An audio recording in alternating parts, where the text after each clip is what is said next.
Welcome, Meghna, to our kind of little initiative on Random Genius called Random Thanks, Reels. Sheldon. Thanks for having me over. So it's an interview. It'll be interviews within an interview. All right, kind of rapid fire questions, and give us your best take. Try and keep it within 60 seconds, and we'll go from there. Yeah. So Sure. Meghna, the artist, story in 60 seconds. Go for it. So, me as an artist, I started drawing at the age of 6. In fact, I think I started drawing before I started writing. Um, Random drawings on the wall, at the back of books, on bed sheets, whatever I could get my hand on. The truth is that I went for trials of the intermediate exam when I was around 10. And I walked into a classroom and I was asked to draw a straight line, and I could not. Failed miserably. But here I am, using my art form as something that we can wear and use in our daily lives, but I still can't draw a straight line. Nice. I didn't even put on the counter, but I know that's within 60 seconds. Zenscrawl, cool name. What's the inspiration? So when I started drawing, I used to call it doodles. They were just random patterns and things that just came out of my mind subconsciously.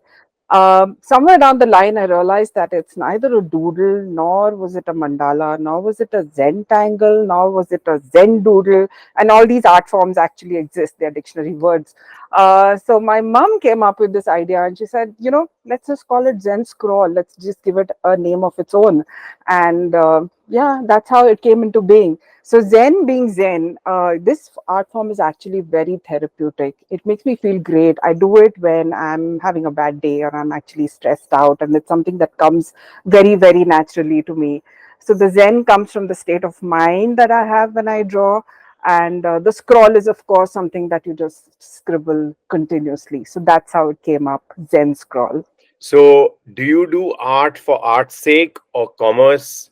How do you strike a balance? I did start art for art's sake, honestly. Like I said, I started when I was 6. And through my working years, I've been into corporate marketing for over 2 decades. And, it was always the weekend hobby, something I did while I was on calls. And I would get these random orders of, hey, I need a wallpaper, and hey, I need a mug, and things like that, which I did for friends and family.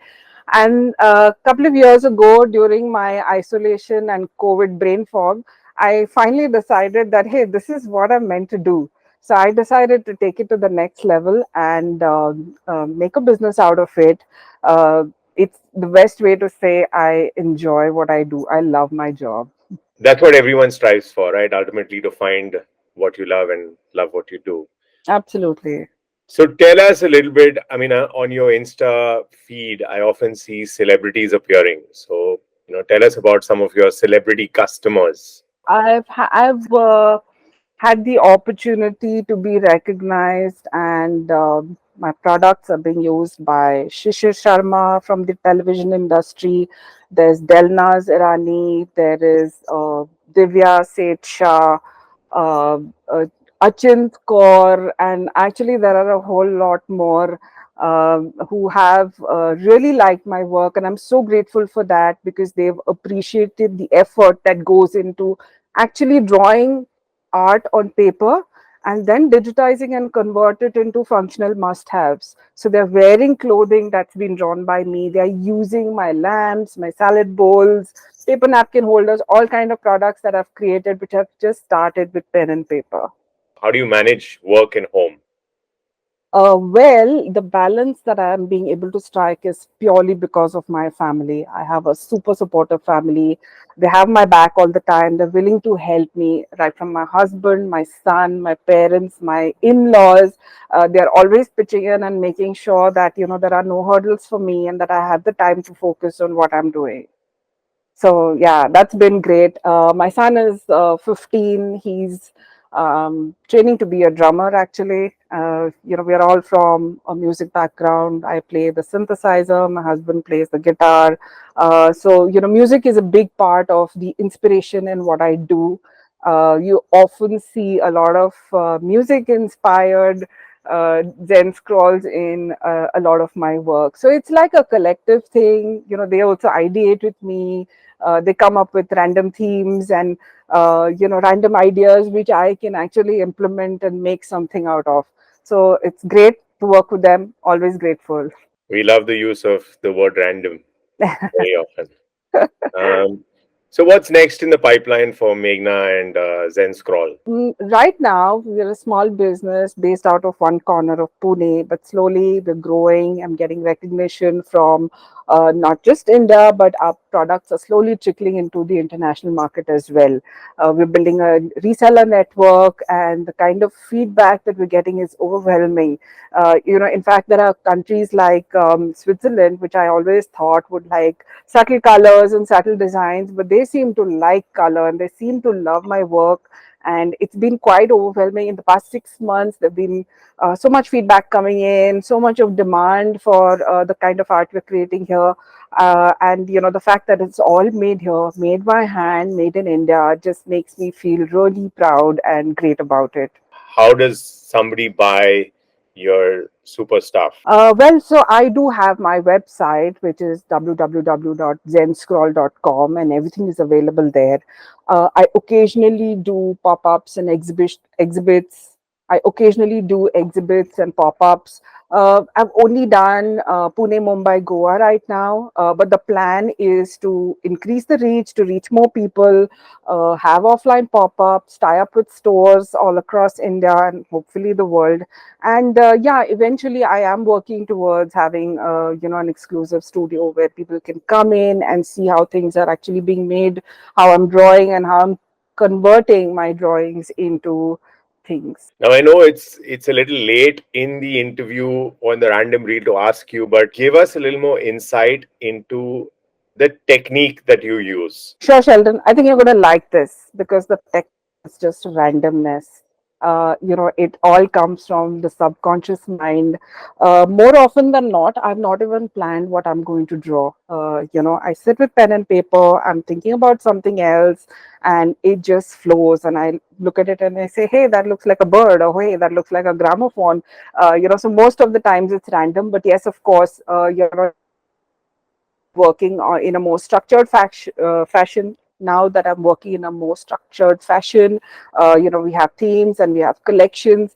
So yes, it is planned, but there's no specific technique. I sit with my pen and paper and it just flows. There is no specific method to it, which actually makes it difficult for me to teach as well. I get so many inquiries that, hey, let's do a workshop and teach us how you do it. And the maximum I can do is teach maybe my kit myself. It's that random. Got it, got it. So, what's your view on people using AI to create art? Is it a passing fad or is it here to stay?